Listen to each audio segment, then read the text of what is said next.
केंद्रीय गृहमंत्री अमित शहा यांचा आज नांदेडचा दौरा। लोकसभेचे उमेदवार प्रताप पाटील चिखलीकर यांच्या प्रचारासाठी अमित शहांची नरसी येथे जाहीर सभा।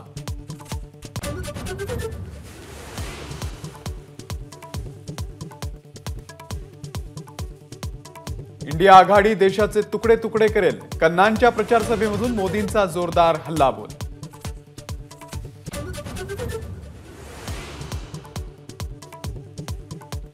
काँग्रेसकडून लोकसभेसाठी आणखी 2 उमेदवारांची घोषणा। धुळ्यातून शोभा बच्छाव तर जालन्यामधून कल्याण काळे यांना उमेदवारी।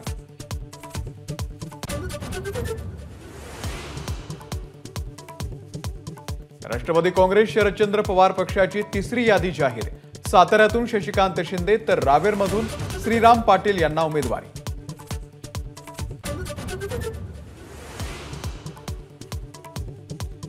महायुतीमध्ये रत्नागिरी सिंधुदुर्गच्या जागेवरून आज निर्णय होण्याची शक्यता। मुख्यमंत्री एकनाथ शिंदे यांनी किरण सामंत यांना चर्चेसाठी बोलावल्याची माहिती।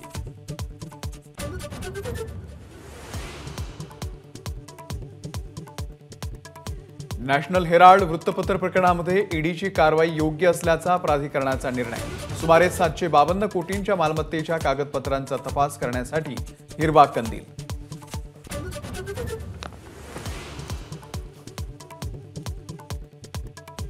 टेस्लाचा सीईओ एलन मस्क लवकरच घेणार पंतप्रधान नरेंद्र मोदी यांची भेट। भारतामध्ये गुंतवणूक करण्यासंदर्भात चाचपणी करण्यासाठी भारत दौऱ्यावरती येत असल्याची माहिती।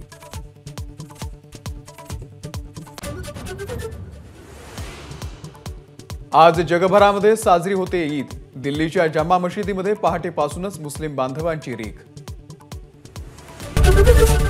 एबीपी माझा, उघडा डोळे बघा नीट।